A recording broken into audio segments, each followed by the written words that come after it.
نحمده ونصلي ونسلم على رسوله الكريم اما بعد فاعوذ بالله من الشيطان الرجيم بسم الله الرحمن الرحيم والذين جاءوا من بعدهم يقولون ربنا اغفر لنا ولإخواننا الذين سبقونا بالإيمان ولا تجعل في قلوبنا غلا للذين آمنوا ربنا إنك رؤوف رحيم صدق الله العظيم وصدق رسوله النبي الكريم الأمين ونحن على ذلك لمن الشاهدين والشاكرين والحمد لله رب العالمين۔ ایک مرتبہ درود پاک پڑھ لیں۔ الصلاۃ والسلام علیکہ یا سیدی یا رسول اللہ علیکہ وصحابہ یا سیدی یا حبیب اللہ۔ کون کہتا ہے کہ مومن مر گئے؟ کون کہتا ہے کہ مومن مر گئے؟ وہ تو آئے تھے مسافر اپنے گھر گئے۔ موت کو سمجھا ہے غافل اختتام زندگی، ہے یہ شام زندگی صبح و دوام زندگی۔ انتہائی لائق عزت و احترام خواتین و حضرات، اللہ کریم کا جو ارشاد میں نے تلاوت کیا ہے، پہلے میں سادہ سا مفہوم آپ کے سامنے عرض کرتا ہوں۔ اللہ پاک نے ارشاد فرمایا والذین جاءوا من بعدهم، وہ لوگ جو اس کے بعد آئیں گے۔ ایک تو جا رہے ہیں، چلے گئے ہیں، اس کے بعد آپ ہیں اور آئیں گے اور آئیں گے۔ اللہ جانتا ہے کون آئیں گے۔ وہ کیا ہے؟ یقولون، اللہ نے فرمایا وہ کہیں گے ربنا اغفر لنا ولإخواننا الذین، وہ کہیں گے اے ہمارے پروردگار ہمیں بخش دے، ہمیں معاف کر دے، وَلِإِخْوَانِنَا الَّذِينَ، اور ہمارے ان بھائیوں کو جو پہلے چلے گئے، ہمارے آبا و اجداد، بہن بھائی، دوست احباب، سبقونا بالایمان، بشرط ایمان کی حالت میں گئے، وہ زندگی میں رہے، پڑھتے رہے لا الہ الا اللہ محمد رسول اللہ، جانے لگے تو گواہی دے کر گئے اللہ کے سوا کوئی لائق عبادت نہیں ہے، پڑھتے گئے کلمہ شریف، ان کو بخش دے۔ غل للذین آمنوا، اور ہمارے دلوں میں ان کے بارے میں کوئی کھوٹ نہ رکھ۔ ربنا، اے ہمارے رب، انک رؤوف الرحیم، بے شک تو مہربان ہے اور رحم کرنے والا ہے، ہر وقت تو اپنے بندوں پہ رحم کرنے والا ہے۔ یہ وہ دعا ہے جو قرآن کے حوالے سے ہے۔ لوگ کہتے ہیں کہ 40واں کہاں ہے، دعا کہاں ہے، 10واں کہاں ہے؟ بھئی ہمارے پاس نہیں ہے، قرآن میں ہے۔ قرآن میں ہے کہ یہ کرو، ہم وہ کر رہے ہیں۔ اب بات رہی 40ویں کی، آقا دو عالم صلی اللہ علیہ وسلم سے حضرت عبداللہ بن مسعود رضی اللہ تعالیٰ روایت کرتے ہیں کہ نبی پاک علیہ السلام نے ارشاد فرمایا کہ 40 دن سب سے پہلے جب بندے کا آغاز ہوتا ہے دنیا میں آنے کا، 40 دن اپنی ماں کے رحم میں بطور نطفہ ٹھہرتا ہے، پھر وہی بچہ 40 دن ایک لوتھڑا بن جاتا ہے، خون کا لوتھڑا۔ 40 کا ایسا تعلق ہے کہ 40واں کہاں ہے؟ 40واں تو آغاز سے لے کر اختتام تک ہے، آپ کے باپ اور دادا سے لے کر آخری نسل تک ہے۔ آپ 40واں کو کہیں رد کر ہی نہیں سکتے۔ یہ 40واں کیا ہے؟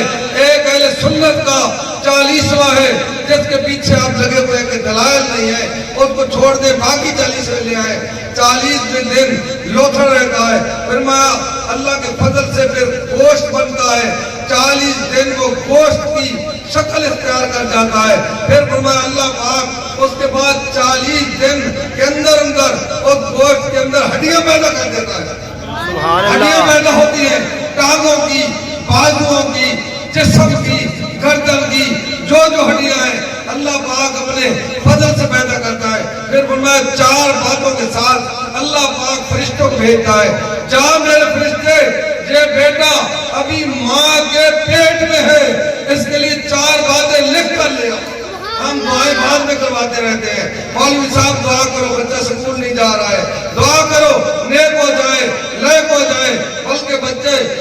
دوستو اس سے پہلے دعا کرو. فرشتہ تو وہ کاروائی لکھ جاتا ہے. ہمیں فرشتہ آتا ہے 4 باتوں کے لیے. اللہ پاک فرماتے ہیں لکھ میرے فرشتے کا عمل لکھ. دنیا میں جائے گا کیا کرے گا؟ کہ مسجد امام ہوگا, خطیب ہوگا, پیر ہوگا, کاروباری ہوگا, کیا کرے گا؟ ڈاکٹر بنے گا, انجینئر ہوگا, نیک ہوگا, بد ہوگا, ظالم ہوگا, مظلوم ہوگا, قاتل ہوگا, مقتول ہوگا, شہید ہوگا, غازی ہوگا, مومن ہوگا, کافر ہوگا, اچھائی کرے گا, برائی کرے گا, کیا ہوگا؟ لکھ سارا کاروائی لکھ. وہ فرشتہ ساری کتاب تفصیل کے ساتھ لکھ دیتا ہے. ایک یہ بات لکھ. دوسری بات اس کی موت کا دن لکھ دے. کسی کو علم نہیں ہے, تو لکھ دے یہ جمعرات کو مرے گا, جمعے کو مرے گا, ہفتے والے دن موت آئے گی, عید کو آئے گی, اتوار کو آئے گی, منگل کو آئے گی, کب اس کی موت آئے گی, دن کو آئے گی, رات کو آئے گی, چلتے آئے گی, بیٹھے آئے گی, کام کرتے آئے گی, سوتے آئے گی, ہفتےدار میں آئے گی, مسجد میں آئے گی, عبادت کرتے آئے گی, ذکر کرتے آئے گی, میرے ذکر سے غافل ہو کر آئے گی یا ذاکر بن کر آئے گی. کیسے اس کی موت آئے گی؟ لکھ دے.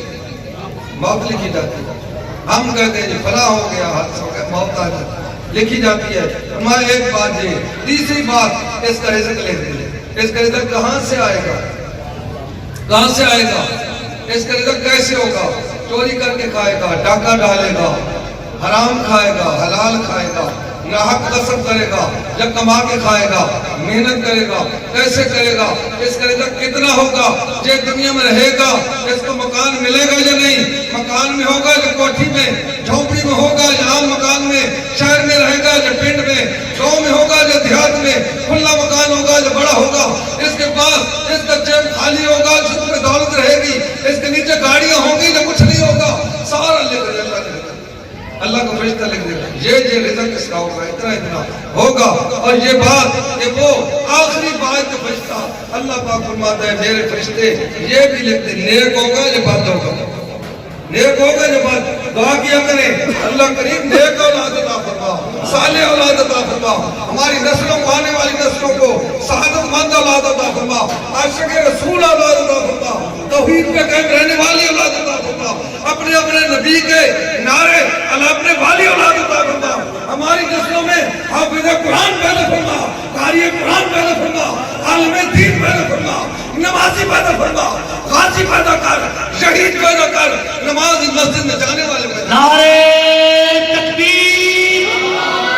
گھومنا نہ بولے, زبان نہ بولے, ہاتھ سے ہاتھ نہ بولے, سجاد کھڑا کر کے نعرے تکبیر, نعرے رسالت, نعرے حیدری, حیدری, حیدری.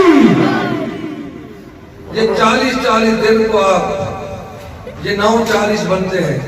اور حدیث پاک میں یہ بھی آتا ہے آدم علیہ السلام کا جب اللہ پاک نے گارا بنایا, گارا جو خمیر جسے کہتے ہیں, خمیر بنا, اللہ پاک نے رکھ دیا. بات کہتے ہیں روایات میں 40 دن, 40 مہینے, 40 سال اللہ نے رکھ دیا. اپنی رحمتوں کا نزول فرماتا رہا, نزول فرماتا رہا. آدم کے اس خمیر پر 40 دن کا نزول ہوتا رہا. پھر اس کے بعد اللہ پاک نے آدم کے اندر روح پھونک دی, اسے روح دے دی. تو وہ فرشتہ آتا ہے, وہ آخری بات جو لکھتا ہے اللہ کے محبوب نے فرمایا, اللہ پاک فرماتا ہے لکھ نیک ہے, خوش بخت ہے یا بدبخت ہے, شقی ہے یا سعادت مند ہے. لکھ کے چلا جاتا ہے اس کی پیشانی پہ یہ سعادت مند ہوگا, لکھ کے چلا جاتا ہے یہ شقی ہوگا. پھر سارا زور لگا لے, جو مرضی آئے کرے, تقدیر بدلے تو اللہ والا بدلے, یا تو داتا علی جویری بدلے, یا غوث اعظم بدلے, یا معین الدین چشتی بدلے, یا بابا فرید آئے, یا پیر سیال آئے, یا سلطان باہو آئے, یا کوئی اور کوئی آئے, اللہ کا ولی آئے, اس کی تقدیر کو بدلے. عام آدمی کا کام نہیں ہے تقدیریں بدلتا پھرے. فرمائے وہ آئے اس کی تقدیر بدلے, ورنہ وہ شقی کا شقی رہے گا, بدبخت کا بدبخت رہے گا. لکھا جاتا ہے بدبخت ہے یا سخی ہے. فرمایا 40 کو پھر 9:40 ہے, ضرب دیتے جائیں, ضرب دیتے جائیں. 40 کو 9 سے ضرب دیں, 200 جب 80 دن بنتے ہیں, 280 دن, 9 مہینے, کچھ دن, وہ ماں کے پیٹ کے پرورش پاتا رہتا ہے. اس لیے ماں کا بڑا حق ہے, ماں کا بھی حق ہے, باپ کا بھی بڑا حق ہے, باپ کا بڑا حق ہے. اللہ کے نبی نے فرمایا کہ ماں کے قدموں کے نیچے تو جنت ہے, جنت ہے. خدمت کر لو, خدمت کر لی, احترام کر لیا, جاتے وقت بتاتے جاؤ مولوی صاحب میں جنتی ہوں, میرا کل ہو یا نہ ہو, 40واں ہو یا نہ ہو, میں اپنے ماں کا خدمت گزار تھا, میں جنتی ہوں. لوگ بتائیں گے جنتی ہے, لوگ بتائیں گے سعادت مند ہے, لوگ کہیں گے نیک ہے, لوگ کہیں گے صالح ہے. ماں کا خدمت گزار ہے, بتاتے چلے جائیں جنتی ہے. اور ماں کے ماں جنت, اس کے قدموں کے نیچے جنت ہے. پھر آقا دو عالم صلی اللہ علیہ وسلم نے باپ پہ آ کر اور کمال کر دی. فرمایا باپ کون ہے؟ چودھری شریف صاحب کا ایصال ثواب کا یہ پروگرام ہے. باپ میں عام نہیں ہے, دنیا میں ہم عام سمجھتے رہے, جب چلے گئے. اب چودھری صاحب کے بیٹوں سے پوچھیں باپ عام تھا یا خاص صاحب ہے؟ اب پوچھیں, قدر ہوتی ہے جب وہ باپ چلا جاتا ہے, جب وہ نظر نہیں آتا, جب وہ گھر میں نہیں آتا, جب وہ بیٹھا نظر نہیں آتا, جب وہ چلتا نظر نہیں آتا, جب وہ گفتگو نظر کرتا نہیں آتا. دنیا میں گفتگو کرے ہم سنتے نہیں ہیں, چلا جائے ہم ترس رہے ہوتے ہیں, کاش ہمارا باپ ایک دن آ جاتا, ہمیں مکھڑا دکھا جاتا, ایک بات کر جاتا, ایک نصیحت ہمیں کر جاتا اور ہمیں سلام کر جاتا, ہمارا سلام لے جاتا. لیکن آتا نہیں ہے, آتا نہیں ہے. حضور نے فرمایا باپ جنت کا بڑا گیٹ ہے, بڑا جو بڑا مین گیٹ ہوگا, VIP دروازہ, وہ باپ ہے. فرمایا باپ کی خدمت کرنے والے اگر بڑے گیٹ سے داخل ہونا ہے, VIP راستے سے جانے کا شوق ہے, دنیا میں تجھے کسی نے VIP راستے سے نہیں جانے دیا, باپ کے ساتھ چمٹ جا, خدمت کر, احترام کر, قیامت والے دن تجھے VIP گیٹ سے گزارا جائے گا, جنت میں جائے گا. آقا دو عالم صلی اللہ علیہ وسلم فرمایا جو ماں باپ کی زیارت کر لے زندگی میں, فرمایا مقبول حج ہے, مقبول حج کر لے. دنیا سے جانے کے بعد فرمایا اس کی قبر کی زیارت کرنے جائے, اور زیادہ کثرت سے کرنے جائے, روزانہ کرنے جائے. فرمایا وہاں بھی مرنے کے بعد قبر کی زیارت بھی مقبول حج ہے. باپ کا اتنا مقام ہے, میں نے کہیں نہیں پڑھا پیر کی زیارت حج ہے, پیر کی قبر پہ جانا حج ہے. کوئی شک نہیں, اولیاء کا بڑا مقام ہے, بڑی شان ہے, مگر ماں باپ کی جو شان ہے وہ کسی کی بھی نہیں ہے. ہمارے اگر ماں باپ نہ ہوتے ہم کہاں سلطان باہو کو ماننے والے ہوتے, ہم کہاں بابا فرید کا نام لیتے, ہم کہاں داتا علی گری کی درگاہ میں جاتے, ہم کہاں سیال شریف کے مرید ہوتے, ہم کہاں ضیاء الامت کے شاگرد ہوتے, ہم کہاں کسی عالم دین کے شاگرد ہوتے. آج ہم استاد ہیں, آج ہم عالم ہیں, آج ہم جو ڈاکٹر ہیں, انجینئر ہیں, چودھری صاحب ہیں, ملک صاحب ہیں, خان صاحب ہیں, اس باپ اور ماں کی شفقتوں کا صلہ. نعرے تکبیر, اونچی بول میرا ویر سجاد کھڑا کر کے نعرے تکبیر, جاگے اس موتی سے جات کھڑا کر نعرے تکبیر, اس طرح ہاتھ سارے کھڑا کر کے نعرے تکبیر, نعرے رسالت, نعرے حیدری, حیدری. یہ ہے وہ 40واں شریف جو کہتے ہیں ابھی میرے پاس وقت نہیں ہے, مناسب بھی نہیں ہے, آپ کو زیادہ بیٹھانا, ہم سمجھتے ہیں بات کو, آپ لوگ مصروف ہوتے ہیں کام. 1-2 گھنٹے بعد اجازت چاہتا ہوں. قرآن پاک کی سورہ المرسلات, اگر آپ نے بعد میں پڑھنا مرسلات کی آیات کو پڑھیں, وہاں 455 آیات ہے. ان آیات میں تفصیل کے ساتھ آئے گا کہ ہم کیا تھے, کیا ہو گئے, کہاں سے آئے اور کہاں پہنچ گئے. بہرحال اللہ پاک کے محبوب صلی اللہ علیہ وسلم فرمایا 3 اعمال ہیں, یہ سنا کر میں اجازت چاہتا ہوں. 3 عمل ایسے ہیں جو انسان کو فائدہ دیتے ہیں. فرمایا من صدقہ جاری, صدقہ جاریہ, کوئی صدقہ جاریہ, مسجد بنائے, پانی کر جائیں, کسی بچے کو پڑھا جائے. میں سمجھتا ہوں اس دور میں بچے کو دین پڑھا جانا بہت بڑا صدقہ جاری ہے. ساری زندگی خدا کی قسم الحمدللہ کسی دن شاید خطا ہو جائے, کسی دن خطا ہو جائے, وہ صبح میری خطا میں نہیں آئے. جس استاد نے مجھے دین میں لگایا تھا میں اس نے کوئی نام نہ لیا, میں اپنے باپ کا نام بھی, ماں کا نام بھی, اور نماز تہجد کے نوافل میں کوئی سال ثواب کرتا ہوں. قربان جائیں, اللہ کروڑوں رحمتیں نازل کریں میرے اساتذہ پر اور والدین پر جنہوں نے ہمیں پڑھا جائے وہ دعا کریں گے. فرمایا صدقہ جاری ہے, اور علم جنفوں میں ہی, اور علم نافع ہے. جس سے تجھے فائدہ ہو، آگے لوگوں کو فائدہ پہنچے، علم نافع صدقہ جاریہ ہے۔ آؤ والدین صالح یدعو لہو، اور نیک بیٹا ہے، ایک بیٹا بیٹی نیک چھوڑ جاؤ، اللہ سب کو نیک کر دے۔ آپ نیت کریں ایک نیک ضرور چھوڑنا ہے، بیٹا ہو بیٹی ہو، دین میں لگائیں تو آپ کے لیے دعا کرتا۔ میرے تین صدقے ہیں۔ ایک آدمی حضور کی بارگاہ میں آئے، یا رسول اللہ میرے باپ زندگی میں نماز پڑھتے تھے، روزہ رکھتے تھے، صدقہ، اب کیا کروں؟ فرمایا تو ان کے لیے نماز پڑھ، تو ان کے لیے روزہ رکھ، تو ان کے لیے صدقہ کر، تو خیرات کر، تو اللہ کا ذکر کر، تیرے باپ کو وہی ثواب پہنچے گا۔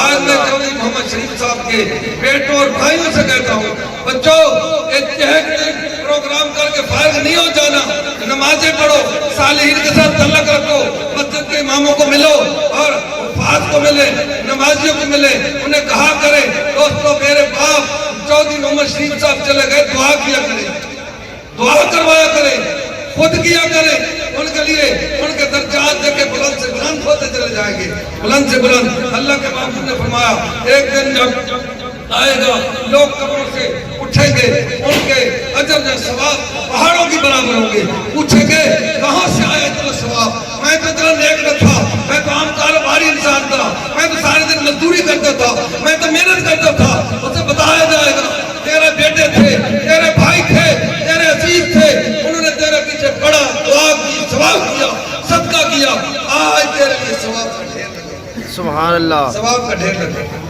اللہ کریم کی بارگاہ میں ہماری التجا ہے اور عاجزانہ دعا ہے، اللہ پاک چودھری محمد شریف صاحب کے درجوں کو بلند سے بلند کرے، ان کی اولاد کو نیک کرے، لیک کرے، اپنے قدموں پہ کھڑا کرے، باپ سے آگے آگے۔ صرف باپ ہی ہے جو زندگی میں بھی مرنے کے بعد بھی خوش ہوتے ہیں، ماں باپ میرا بیٹا آگے نکل جائے، آگے چلے، باقی کوئی خوش نہیں ہوتا، آگے ہو جائے ماں باپ خوش ہو کے، محنت کرے، اپنا نام پیدا کرے۔ آج جن دوستوں نے ان کے ذیل وقار میں دور دراز سے آئے، اس محفل کو سجایا بنایا، چودھری لیاقت صاحب ہیں، حکیم صاحب ہیں، جتنے دوست آئے ہیں، ثنا خان مصطفیٰ آئے ہیں، ہم تمام کا شکریہ بھی ادا کرتے ہیں، ان کے لیے دعا گو بھی ہیں۔ اللہ پاک ان کے درجوں کو بلند سے بلند فرما کر قبر کی منزلوں کو آسان فرما دے۔